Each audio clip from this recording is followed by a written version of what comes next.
Neymar কথায় জুলফিকারের মেজাজ চড়ে যায়। সে গরম গলায় বলে, আজে বাজে কথা বলা বন্ধ করো। ওইসব করতে গেলে ইনফেকশনের হাই রিস্ক আছে, তা কি তুমি জানো না? তো কি আমার মেয়ে সারা জীবন এই দাগ সহ্য করবে? মেয়েটা জানে বেঁচেছে নাইমা, সেটার জন্য শুকরিয়া আদায় করো। নাইমা এবার নিশাকে ছেড়ে চেঁচিয়ে ওঠে, তুমি সবসময় একজন অযোগ্য পিতাই হয়ে রয়ে যাবে জুলফিকার। মেয়েকে বিয়ে দিতে গেলে এসব নিয়ে কত ঝামেলা হতে পারে সেই চিন্তা তোমার মাথায় আছে? তুমি এসব না ভাবলেও আমি ভাবি। নিশা কান্না থামিয়ে ফোলা ফোলা চোখ মেলে দেখতে থাকে নিজের আম্মু আব্বুর তাকে নিয়ে ঝগড়া। জুলফিকারও একইভাবে চেঁচিয়ে ওঠে, হ্যাঁ, খুব ভালো। তোমার ভাবার নমুনা আমি দেখতে পাচ্ছি। আমি কোনো অশিক্ষিত পাত্রের হাতে আমার মেয়েকে তুলে দিব? কেবলমাত্র অশিক্ষিতদের এইসব নিয়ে মাথা ব্যথা থাকবে। নাইমা ও জুলফিকারের এই কথা কাটাকাটি চলতেই থাকে। ভুলে যায় তারা কেবিনে উপস্থিত আরেকজন মানুষের অস্তিত্ব। নিশা আচমকা আবার ডুকরি কেঁদে ওঠে। সবকিছু অসহ্যকর ঠেকছে তার কাছে। দম বন্ধ লাগছে তার। কেমন হতো যদি নিশার অস্তিত্বই না থাকতো? তাহলে নিশ্চয়ই আব্বু আম্মু ঝগড়া করার কোনো কারণ খুঁজে পেত না আর। কারণ তাদের সব ঝগড়াই হয় নিশাকে ঘিরে। নিজের ব্যক্তিগত রুমটায় প্রবেশ করতেই দুর্জা এগিয়ে গেল কাঠের তৈরি আলমারির দিকে। আলমারির একপাশের দরজাটা খুলতেই তার চোখের সামনে দৃশ্যমান হলো দরজার ভেতরের অংশে কাঠের সাথে অতি সুনিপুণ কায়দায় আটকে থাকা আয়তকৃত ছবিটাই। দুর্জয়ের অতি ব্যক্তিগত এবং ভালোবাসার 3 জন মানুষকে ছবিটাতে বন্দী করা হয়েছে। ছবিটার পানে দুদণ্ড তাকাতেই দুর্জয় প্রচণ্ড ক্লান্ত অনুভব করে। বুকটাও বেদম ভারী অনুভূত হচ্ছে। এই ভার বয়ে বেড়ানো হতে সাময়িক বিরতি নিতেই বোধহয় সে আলমারির সেই তাকের ভেতর হতে মোটা কাপড়ে আবৃত একটা বাদ্যযন্ত্র বের করে।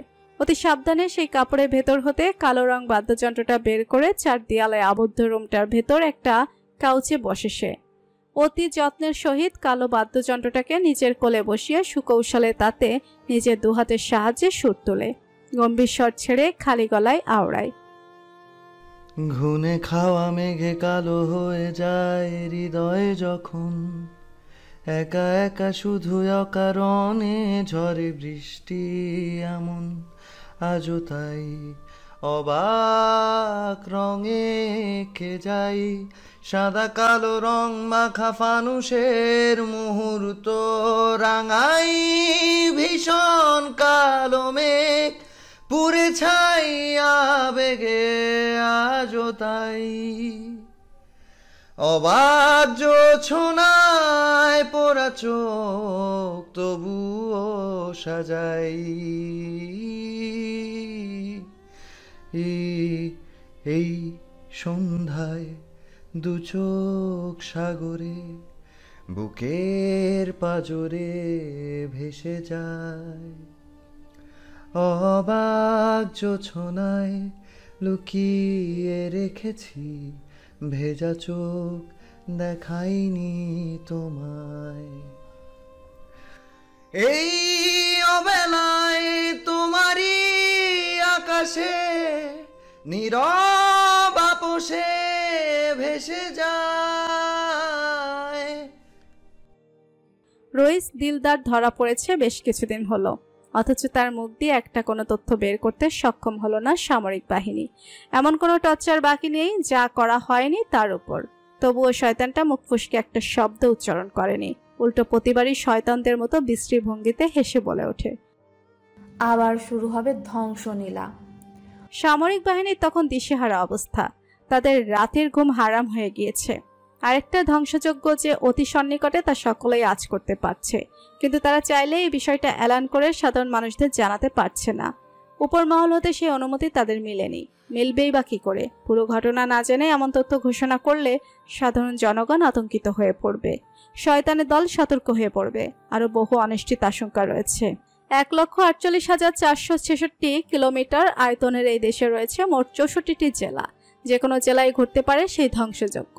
সম্পূর্ণ সামরিক বাহিনী নিজ নিজ অবস্থানের প্রতিকূল অবস্থা মোকাবেলার জন্য প্রস্তুত।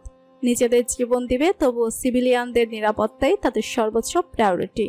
সারা রাত জ্বরে তরপানো বাণীর পুরোপুরি সম্বিত ফিরে পরদিন বিকালবেলা কেবিনের জানালা ভেদ করে প্রবেশ করা বিকালের নরম আলোয় সে দেখতে পায় একজন নার্স অদূরে দাঁড়িয়ে একটা টেবিলের উপর ফাইলে কিছু একটা লিখছে। বাণীকে নড়ে চড়ে উঠতে দেখে সে দ্রুত বাহিরে চলে যায়। বাণী অদ্ভুত দৃষ্টি মেলে চারিদিকটা একবার দেখে বোঝার চেষ্টা করে সে এখানে কি করছে। মুহূর্তেই তার মনে পড়ে যায় গত পরশু রাতে সেই বিভৎসকর ঘটনা। মনে মনে ছক কষে সবটা মেলাতেই বাণী বুঝতে পারে তার এই হসপিটালে আসার কারণ কি। ডক্টর হুমায়রা তড়িঘড়ি করে কেবিনে প্রবেশ করে বাণীকে দেখে হাস্যোজ্জ্বল মুখে বলে ওঠে, বাণী, আমাকে চিনতে পারছো? কেমন আছো এখন? ডক্টর হুমায়রার মুখপানে তাকাতেই বাণীর মনে পড়ে যায় 2018 সালের 20 মে মাসের ঘটনা। বন্নি যেদিন পৃথিবীতে এসেছিল, বাণী তখন হাড় ভাঙা মরণ যন্ত্রণায় তড়পাচ্ছে। চট্টগ্রাম শহরটা তখন কালবৈশাখীর প্রভাবে বিদ্যুৎ বিচ্ছিন্ন অবস্থায় অন্ধকারে তলিয়ে। বজ্রপাতের তুলনায় অধিক উচ্চ স্বরে বাণী চিৎকার করছিল। তার প্রতিটা চিৎকারে হয়তো হিরণের বাড়ির প্রতিটা ইট নিজেদের কান চিপে ধরেছিল। জীবন মৃত্যুর সেই রাতে এই মহিলাটা নিজের সর্বোচ্চ চেষ্টা চালায় মা ও সন্তানকে বাঁচানোর। যেখানে বাণী নিজেই গর্ভে শিশু সহ নিজের মৃত্যু কামনা করছিল, সেখানে এই মহিলা যেন কোনো দেবদূতের ন্যায় সেদিন বাঁচিয়ে নেয় দুটো প্রাণ। বাণী অতীত হতে ফিরে এসে মলিন মুখে মৃদু মাথা নেড়ে বুঝায় যে সে হুমায়রাকে চিনতে পেরেছে। হুমায়রা এগিয়ে এসে বাণীর কপালে হাত রেখে নিজের পিছু পিছু আসা নার্সকে প্রশ্ন করে, লাস্ট কখন টেম্পারেচার চেক করেছো?